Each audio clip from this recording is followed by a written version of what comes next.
All right. Hello, everyone. I'm really pleased to speak with you today. This is Dr. Vicki Johnson, founder and director at ProFellow. And today I have the opportunity to interview for a second time Ashlyn Holeyfield, who we connected with back in 2015 when she was on the Congressional Fellowship for Women in Public Policy. When we interviewed Ashlyn back then, she was already kind of a rising star in her field. But now, many years later, here we are in 2022, we wanted to reconnect with you to learn more about what you're working on now and where did that initial fellowship lead you. So Ashlyn, let me give a little bio for you first, but let me thank you for being here. Thank you for joining us. Yeah, thank you for the opportunity. Absolutely. So here's what Ashlyn's up to today. So currently, Ashlyn Holeyfield is a senior international trade specialist in the Office of Trade Agreements, Negotiations, and Compliance, International Trade at the International Trade Administration, which is part of the United States Department of Commerce. And in this capacity, she's responsible for investigating foreign government policies and analyzing relevant international trade agreements, including the World Trade Organization and US free trade agreements. And this is to determine whether foreign governments are properly complying with the agreement obligations they have undertaken. Ms. Ashlyn's experience includes WTO e-commerce working group, the WTO customs validation agreement, valuation agreement, and the WTO trade facilitation agreement. That's a lot of big words, so you're smarter than I am. Ashlyn graduated from Hendrix College with her undergraduate degree in international relations, and also with her master's in public policy from American University in DC. And you also, since we last talked, completed the Presidential Management Fellowship in 2018. So we'll talk a little bit about that as well.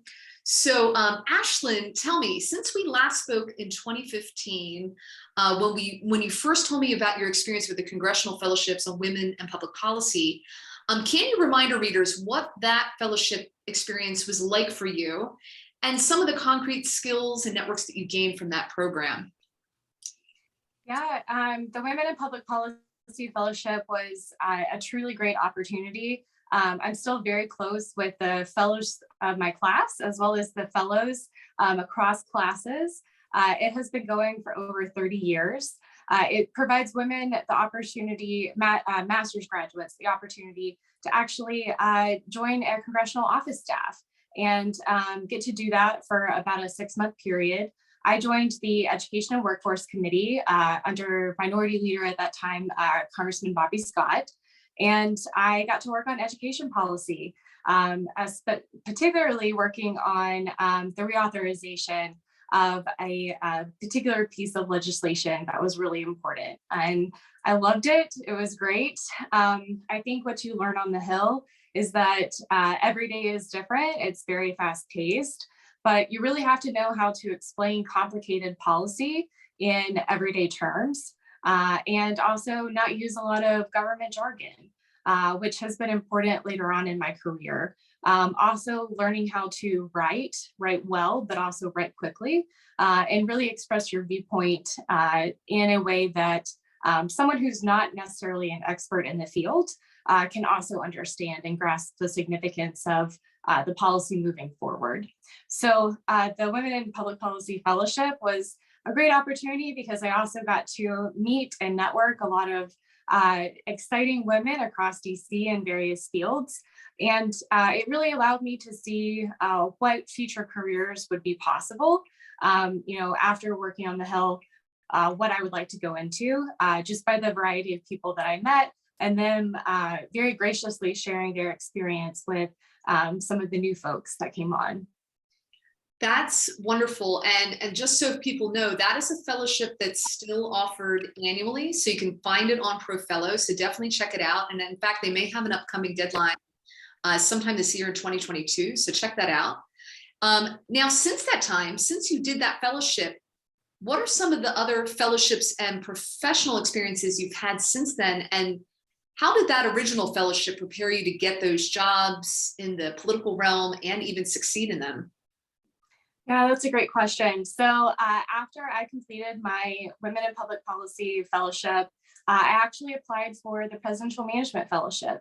Being on the Hill, getting to see the executive branch, the different government agencies was really important to me. I really discovered that I wanted to make an impact, not on a state or a local level, or even a national level. I really wanted to work internationally. And I think that that was really important for me to realize. It was also really important for me to be exposed to really the breadth of work across the federal workforce.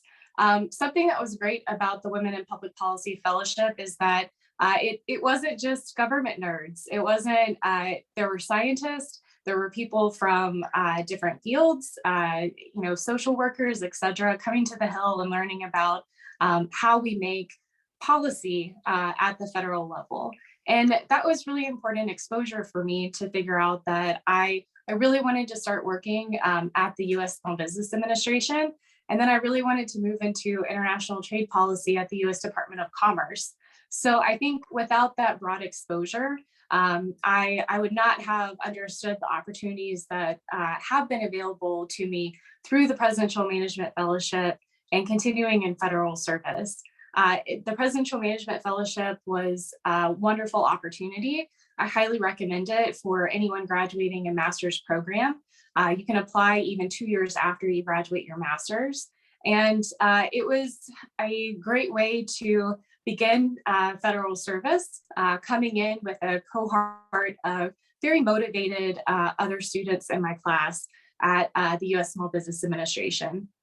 I really got to take a lot of leadership development opportunities through that program and expand sort of my work portfolio, including managing different projects, doing program evaluation, even traveling the country, meeting US small businesses. From there, I actually moved over to the US Department of Commerce in the role that I'm in right now with the Office of Trade Agreements, Negotiations, and Compliance. And it was a really great starting point. I found my home in the federal government and really my passion in working on trade policy. Since then, I've been able to go to international organizations and participate in meetings as a USG delegate, such as the World Trade Organization and the World Customs Organization. I've also gotten to train foreign governments on how they can comply with their trade agreement obligations. And I work daily with US exporters to make sure that they receive the full benefit of trade agreements that we've negotiated around the world. So it's really been an exciting time for me that really started with learning about all of those opportunities during my Women in Congressional Policy Fellowship, as well as then moving into the Presidential Management Fellowship. That's incredible. And it sounds like you really enjoy your current job, like you're really thriving there. Tell us a little bit more about your current role. What do you do day to day? What do you like about it? You could even tell us what you don't like about it. We'd be interested to know. Yeah. So something that I think is interesting, especially working on the Hill, people talk about the pace. That it's really fast paced, that there's something new every day. There's always something that you're learning. And I think that that's really true in my current role. So every day is different for me. There's always a new policy that some government is trying to implement or is thinking about implementing that I really have to review and look at. Or, I'm talking to businesses every day. Those could be small businesses that have, one export that's stuck at a border overseas, or that could be really large companies, multinational corporations. And so the variety is something that I really thrive on and I enjoy. But also, I've really enjoyed not just being a generalist, but being an expert. And I think that that has been really important to develop trade agreement expertise and some depth in my career. Before I joined commerce, I really did focus on being a little bit more of a generalist. And so this opportunity has really allowed me to get pretty deep into customs policy and think about how not only our customs system functions, but how the world trading system functions and what we can do to make that better. So also just getting to write every day.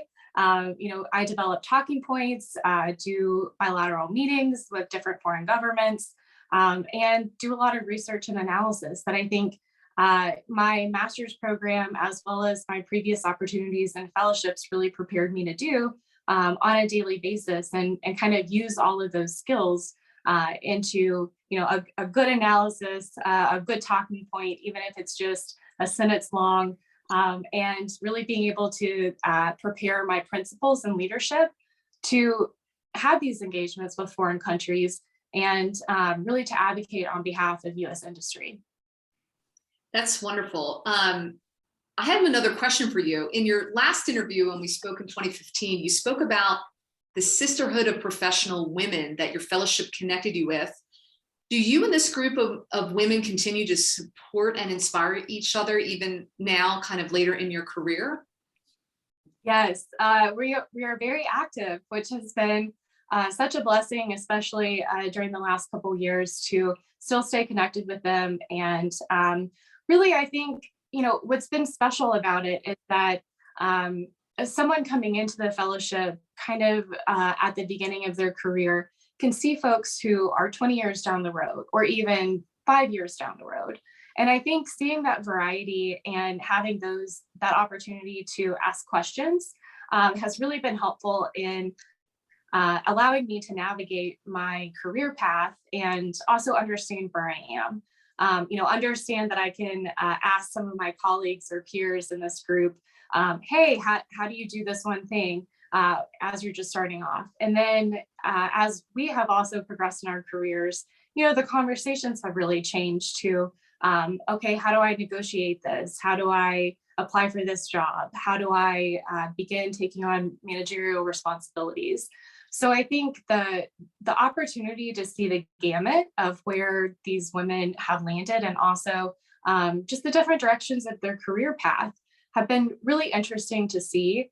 And that has certainly been helpful to not just be surrounded by your peers or someone who, has made it 20 years down the road, but also see the people that are still kind of going along the way, and are very motivated and driven to keep progressing, and are trying to add different things or skills to their careers. So that's been really important, and I've really enjoyed that. I can definitely appreciate that, because like the network that you build in these fellowships are really valuable many, many years beyond the fellowship. So I appreciate that you've also made the effort to keep in touch and really utilize the network, which is something I always tell applicants to keep in mind too. And speaking of applicants, now you've done 2 fellowships that we actually do have content on ProFellow. One is the first one, the Congressional Fellowships on Women in Public Policy. And also you can find information about the Presidential Management Fellowship on ProFellow. I wanted to ask about your application tips. Now that you have a lot of wisdom about these processes for both of them. So starting with the Congressional Fellowships on Women in Public Policy, what tips would you give to any kind of early career aspiring applicants to that award? Yeah, I think you need to have a passion about learning how government does business. And what I mean by that is it actually doesn't matter the career field that you are coming into. I think what's great about the Women in Public Policy Fellowship is that it's exposing you to the process. It's giving you that knowledge base of how legislation is made, how people can actually call their congressional member or their senator and influence the public policy process, how information is distributed. And it really takes all different career fields and experts for that. And so I would just encourage you, if you are thinking about or curious, there's really a lot that can be gained from that experience. And it doesn't necessarily have to lead to you're going to work for a congressional member, or you're going to work for a senator, or you're going to work as a lobbyist. I think the skills that you gain and the knowledge from the experience is really useful in all different sorts of careers. Even if you wanted to go and be a public health advocate, just understanding how those laws affect your daily life is really important.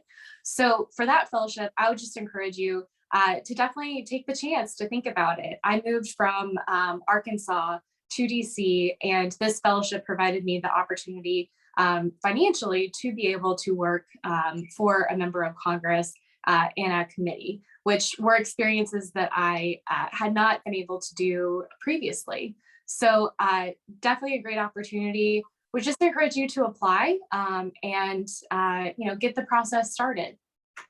Wonderful. Yeah, and the Presidential Management Fellowship that you did after your master's, that one has a more, we call it a cryptic application process. I don't know if it's any more clear now than before, but a lot of master students, especially people in the DC area who are near the federal agencies, consider this program. What was it like applying to that program, and what application tips would you give for those who were considering that program as well? Yeah, I would say try to have a good understanding of the application process as it is right now. I was able to go through a preparatory program through my school, American University. That was incredibly helpful. But I would also just say that you really need to answer the questions as you. I actually took the test 2 times. The first time I definitely had some kind of like, oh, should I do this or should I do this? Are they trying to trick me? And I didn't get in my first time. My second time that I took my test, I just followed my gut, and then it worked out. I made it onto the interview stage.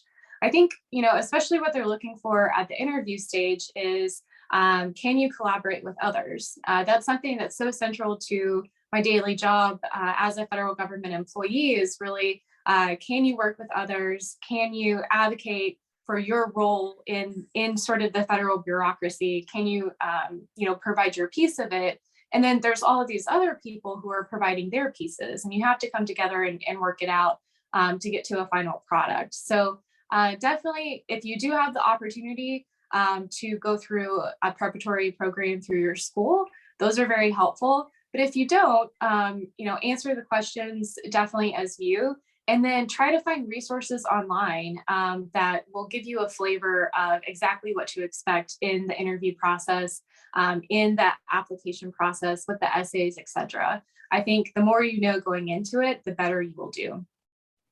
Thank you so much for your tips. We really appreciate it. And I just want to thank you for your time working with us, sharing your experience. I'm excited to see, maybe we'll connect again in another 5 years and see where your career takes you. And who knows, there may be even more fellowships in your future. So thank you, Ashlyn, again. Is there any final thoughts that you want to share with the ProFellow audience of fellowship seekers?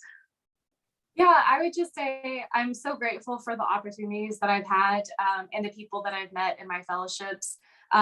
They've been a lot to me, and I think that it's important that these opportunities exist. And so I try to give them credit whenever I can, because they really did give me a good start in DC, and I'm very appreciative of that. I agree. All right. Thank you so much, Ashlyn. And like I said, maybe we'll be in touch again in another 5 years. Thank you so much for your time. Looking forward to it. Thank you.